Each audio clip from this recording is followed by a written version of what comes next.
warahmatullahi wabarakatuh. Hai sobat ceria semuanya, apa kabar hari ini? Semoga kalian semua baik, sehat, dan tentu saja ceria. Senang sekali saya Ika Restu bisa kembali menyapa kalian di acara talkshow kita pada hari ini. Nah, hari ini kita akan membahas salah satu inovasi dari DPPKB OKI, yaitu Gema Canting Kencana. Gerakan masyarakat cegah stunting dan tingkatkan kualitas keluarga secara terencana. Nah, tentu saja hari ini saya tidak akan membahas topik menarik kita sendirian. Akan ada narasumber yang merupakan seorang siswi yang aktif dalam kegiatan edukasi remaja sekaligus adik saya sendiri. Mari kita panggil narasumber kita pada hari ini, Siti Nurhikmah. Halo semuanya. Halo. Nah, seperti pepatah mengatakan nih, tak kenal maka tak sayang. Jadi mari kita perkenalan dulu nih dengan narasumber kita pada hari ini. Silahkan.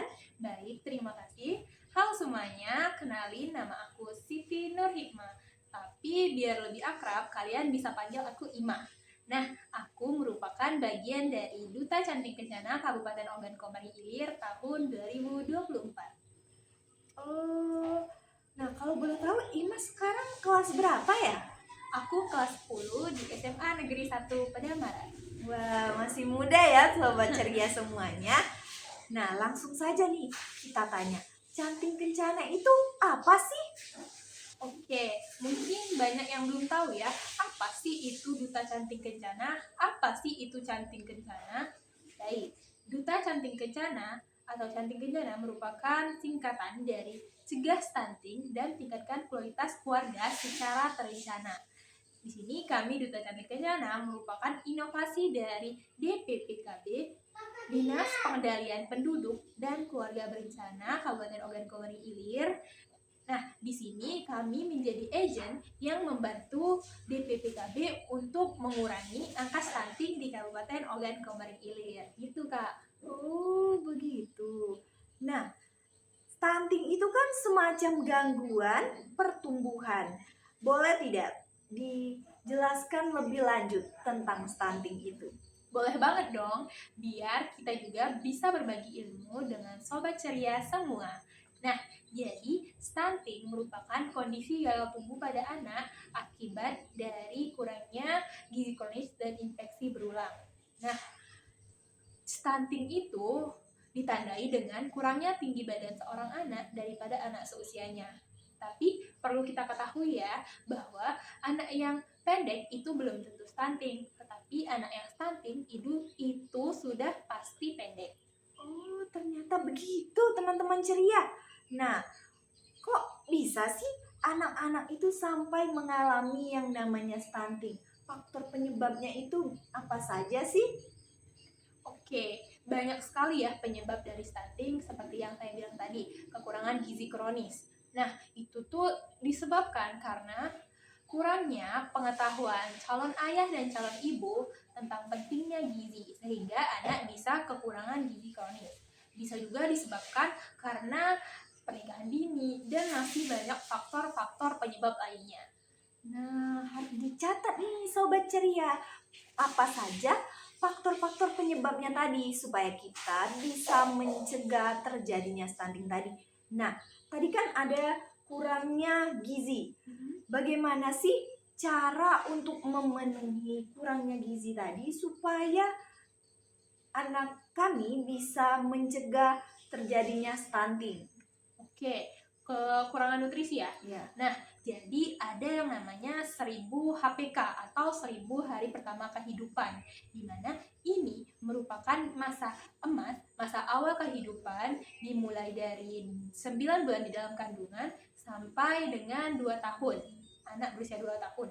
Nah, ini disebut masa emas karena pada saat ini pertumbuhan anak itu tumbuh sangat pesat. Jadi kita nantinya menjadi orang tua harus mengoptimalkan gizi pada saat 1000 hari pertama kehidupan. Gitu. Wah, nah jadi ternyata mencukupi atau memenuhi gizi tadi itu ternyata sangat penting ya untuk mencegah terjadinya yang namanya stunting. Nah, tadi kamu sempat menyebutkan tentang pernikahan usia dini. Nah, kalau boleh tahu kenapa sih pernikahan di usia dini itu bisa menjadi suatu masalah? Oke, sebelumnya aku jelasin dulu ya. Jadi, pernikahan dini itu merupakan pernikahan yang dilakukan sebelum masa reproduksi. Nah, pernikahan menurut BKKBN itu 21 untuk perempuan dan 25 untuk laki-laki. Ingat ya teman-teman. Nah, tapi mirisnya di zaman sekarang banyak daerah-daerah yang masih menormalisasi pernikahan dini. Padahal banyak sekali dampak negatif dari pernikahan dini. Nah, yang pertama nih, aku jelasin ya, dampak dari pernikahan dini berdampak di kesehatan. Apalagi buat kita perempuan nih. Kita perempuan itu besar sekali resiko terjadi komplikasi saat melahirkan. Nah, anaknya bisa mengalami kematian, atau ibunya berbahaya, atau bisa terjadi stunting tadi. Nah, yang kedua, itu berdampak di ekonomi. Kita menikah itu tidak hanya bermodalkan cinta ya, tapi kita harus siap secara finansial. Agar apa? Agar tercipta keluarga yang lebih sejahtera. Nah, yang ketiga ini berdampak di psikologi. Anak usia seperti kita, remaja-remaja itu pasti sulit untuk mengontrol emosi. Labil ya? Ya, benar. Sehingga itu bisa menyebabkan banyak sekali konflik-konflik dalam rumah tangga seperti pertengkaran atau yang besarnya lagi bisa mengalami perceraian. Nah, maka dari itu teman-teman, kita harus menghindari pernikahan di usia dini. Dan kita harus tahu nih, pentingnya berencana agar apa? Agar tercipta keluarga yang sehat dan berkualitas. Nah, penjelasan Ya, yang keren sekali ya. Nah, itu tadi teman-teman, sobat-sobat ceria. Kenapa kita harus menghindari yang namanya pernikahan dini? Karena pernikahan dini ini juga termasuk faktor penyebab dari terjadinya stunting tadi selain kurangnya nutrisi atau kurangnya gizi. Nah, terakhir nih, kamu punya cara nggak untuk kami para remaja dan juga para sobat-sobat ceria di rumah, cara untuk kami berperan dalam mengurangi dan mengatasi angka terjadinya stunting pada saat ini? Oke, aku jawab ya. Kita sebagai remaja memang belum menjadi orang tua, tapi nantinya kita akan menjadi generasi calon ayah dan calon ibu. Maka dari itu, kita harus tahu caranya untuk mencegah stunting. Oke, yang harus dilakukan nih, catat ya teman-teman. Yang pertama, kita bisa meningkatkan pengetahuan kita tentang pentingnya mencegah stunting dengan mengikuti kalau di sekolah nih PIKR atau PMR, kalau di luar itu Karang Taruna dan komunitas-komunitas kesehatan lainnya. Nah, yang kedua itu dengan menunda usia pernikahan tadi. Dengan menunda usia pernikahan, kita bisa mempersiapkan terlebih dahulu, bisa mengejar karir agar tercipta keluarga yang sejahtera. Nah, yang ketiga, kita bisa menjadi agent untuk menyebarkan tentang pentingnya menunda pernikahan, pentingnya mencegah stunting.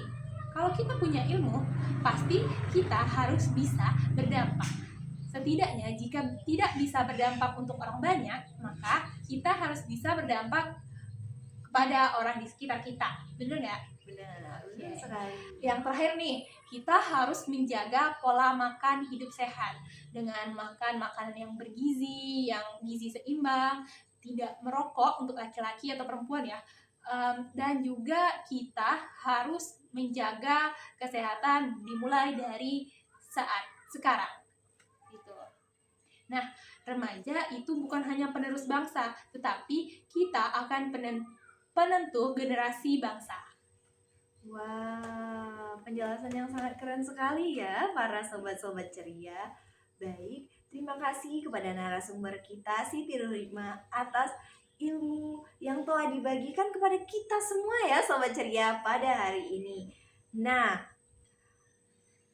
Sebelum kita akhiri talkshow kita pada hari ini, yuk kita simpulkan sedikit tentang apa saja yang sudah kita bahas pada hari ini. Yaitu adalah stunting itu tidak hanya masalah tinggi badan, namun juga mencerminkan kualitas, kesehatan, dan perkembangan anak. Dengan pemahaman yang tepat tentang pentingnya gizi dan juga pernikahan dini, kita bisa mencegah terjadinya stunting.